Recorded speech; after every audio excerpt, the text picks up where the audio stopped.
Hai teman-teman, kita bertemu lagi di episode kedua membahas mengenai men's wellness. Hari ini kita ada Dr. Ricky dan Dr. Deon.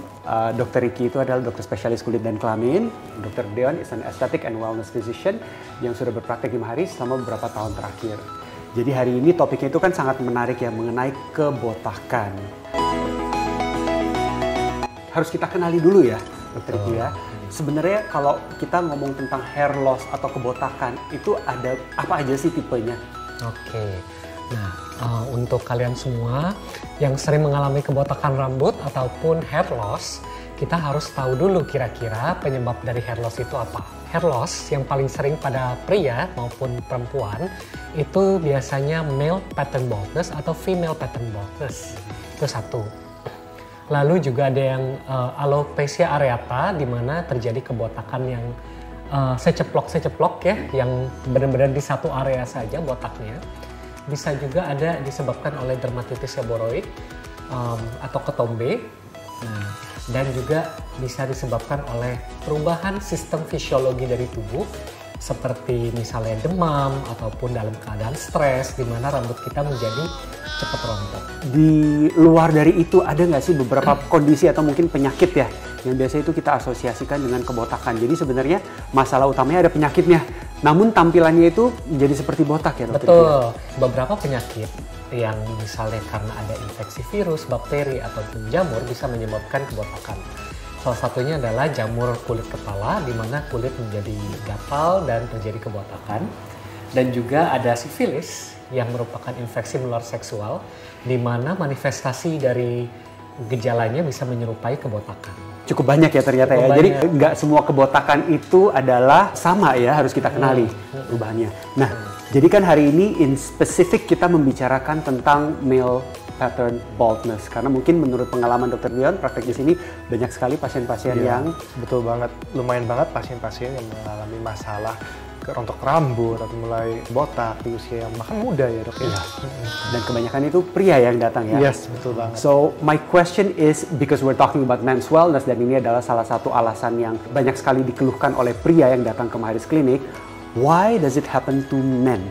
Karena pada pria itu mempunyai hormon testosteron yang tinggi. Dan memang pada beberapa pria yang sudah ada genetic predisposition, yang sudah ada faktor resiko keturunan dari keluarga, kulit kepalanya atau akar rambutnya itu memiliki reseptor-reseptor yang hiperaktif dan menangkap androgen atau testosteron tersebut, yang menyebabkan rambut jadi cepat rontok.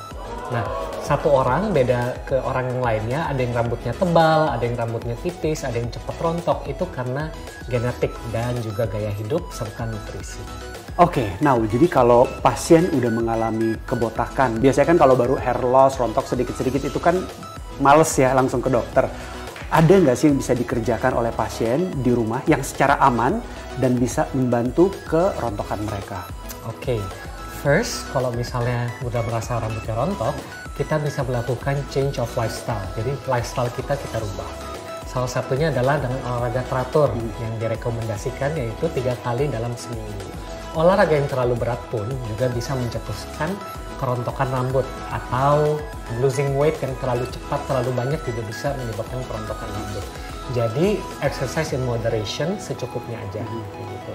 Lalu untuk makanan juga ya, kalau makanan kita yang bergizi, yang banyak vitamin A, vitamin C, omega 3, iron, zinc. Contoh-contohnya makanannya adalah buah-buahan, sayur-sayuran, daging, keju, dan susu. Jadi itu semua bisa membantu? Bisa membantu dalam hal health growth and preventing hair loss. Gitu. Terus juga bisa menggunakan shampoo-shampoo yang mengandung zinc, contohnya. Itu bisa membantu mengurangi, meregulasi kelenjar minyak pada kulit kepala, sehingga rambut kita nggak gampang rontok. What about supplements? Ada nggak supplements yang bisa diminum? Kalau mau minum suplemen, kalau kita nggak cukup asupan makanan setiap hari kita picky eater ya, kita makannya kurang, kita bisa makan yang ada tinggi magnesium, zinc, ataupun biotin, vitamin multivitamin, itu bermanfaat banget buat kerontokan rambut. I see.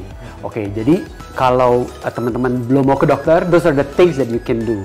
Now, bagi kasus yang udah lebih advance, yang butuh perawatan dari dokter kulit atau dokter estetika, itu biasanya pasien yang datang ke klinik, apa aja yang bisa kita lakukan, dokter? Jadi ada beberapa macam treatment sebenarnya yang bisa kita lakukan untuk masalah rontok rambut ini. Jadi salah satunya itu adalah hair growth factor yang kita gunakan untuk rambut, ataupun yang kedua adalah hair PRP. Nah, bedanya adalah kalau misalkan hair PRP itu sama-sama kita gunakan growth factor dua-duanya. Tapi kalau hair PRP, growth factor yang diambil dari darah kita sendiri. Jadi darah kita diambil, diekstrak, disentrifuge, lalu kita suntikan kembali growth factor tersebut ke akar-akar rambut kita, sehingga nanti akan menstimulasi pertumbuhan rambut dan memperkuat akar rambut. Sedangkan kalau growth factor yang lain itu diambil dari kulit bayi biasanya, seperti stem cell, tapi ini bukan stem cell. Jadi kita ambil intisari dari stem cell tersebut berupa growth factor. Jadi growth factor ini dibuat oleh lab yang kita aplikasikan ke rambut, dan kita gunakan teknik dermapen untuk meratakan dan membuat penyerapannya lebih masuk. Sebenarnya ada plus minusnya, dok, masing-masing untuk treatment tersebut. Kalau hair PRP, dia itu dari darah sendiri biasa lebih aman, juga biasa tidak menimbulkan efek samping seperti ketombe dan lain-lain ke rambut kita. Tapi itu sangat dipengaruhi oleh kualitas dari darah mereka. Misalkan kualitas darahnya kurang baik, hasilnya pun juga mungkin berbeda-beda, makanya setiap orang. Tapi untuk treatment growth factor yang lain, itu karena diambil dari lab, biasa kualitasnya sama. Tapi kalau diambil dari lab tersebut, tidak bisa diinjek ke dalam kulit kepala. Tidak bisa disuntik ya? Tidak bisa disuntik, hanya berupa dermapen saja untuk meningkatkan penyerapannya. Seperti itu. Lalu frekuensinya sendiri apabila pasien udah siap untuk melakukan treatment tersebut di klinik, itu bagaimana sih, dokter Dion? Berapa sering boleh diulang, dan setelah treatment keberapa mulai terlihat hasil? Oke, jadi rata-rata pasien tuh bisa mengulang sekitar setiap 2-4 minggu, tergantung keparahannya. Biasa kalau misalkan kebotakannya lumayan parah, kita biasa setiap 2 minggu sekali pun oke sebenarnya untuk dilakukan. Aman ya untuk dilakukan? Aman untuk dilakukan. Dan biasa pasien-pasien itu merasakan hasilnya kurang lebih setelah 3 bulan. Kenapa? Karena kan siklus rambut itu pertumbuhannya lama, tidak cepat. Jadi dia butuh waktu untuk tumbuh, untuk penyerapan tumbuh, dan itu memang biasa setelah 3 bulan. Setelah 3 bulan dapat dilihatnya. Terasa banget langsung. Oke, dari pasien-pasien udah sama ini kita tangani, what is the success rate? Sukses rate rata-rata 70-80%.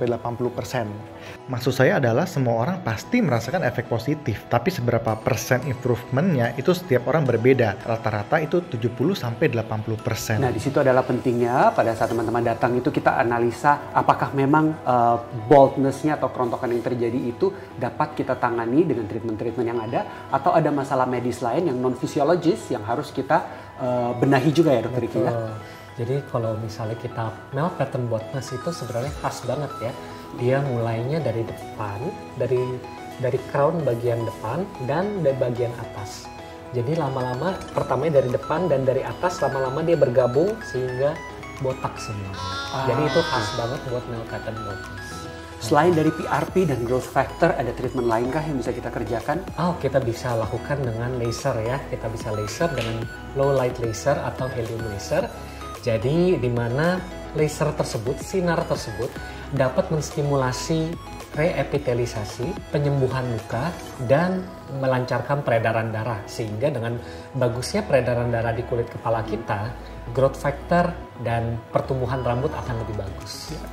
Dan biasa kita kombinasi ya treatment PRP ataupun growth factor di rambut dengan helium laser tersebut. Helium laser tersebut. Memberikan hasil yang lebih baik lagi. Yes, untuk memberikan hasil yang lebih baik lagi.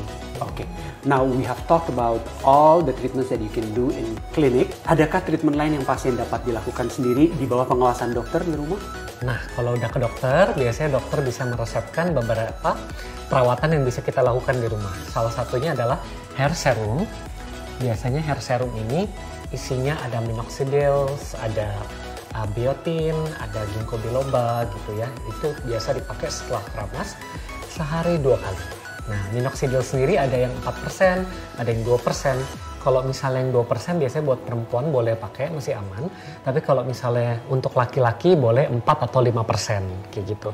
Kalau pakai yang 4 atau 5% pada perempuan, takutnya nanti malah berkumis atau tumbuh jenggot. Gitu. Jadi terjadi yang namanya itu hirsutism ya. Karena pemakaian produk yang harusnya untuk laki-laki. And that is why produk ini harus resep dokter. Harus konsultasi ke dokter. Dan harus mendapat resep agar diajarin cara pakainya kayak gitu. Lalu kita juga bisa menggunakan si finasteride topikal. Finasteride topikal ini dioleskan pada akar rambut dan dia akan dapat menstimulasi pertumbuhan rambut. Jika tidak mempan dan membutuhkan yang lebih keras, kita bisa menggunakan finasteride oral, yaitu diminum 1 kali sehari dan biasanya diberikan pada pasien laki-laki. Jadi salah satu efek samping yang ditakuti oleh pria pada saat mengkonsumsi atau menggunakan produk-produk untuk hair growth adalah penurunan dari fungsi seksual atau libido mereka. Yaitu memang benar ya dokter Riki? Betul. Jadi kalau minum finasteride yang diminum, itu beberapa orang dapat merasakan penurunan seksualitas. Jadi yang ini ya. Iya. Kalau finasteride yang topikal seperti 2 obat ini, apakah hal itu bisa terjadi juga? Jarang terjadi, nggak pernah terjadi. Oke, jadi topical finasteride Topical is okay. is okay.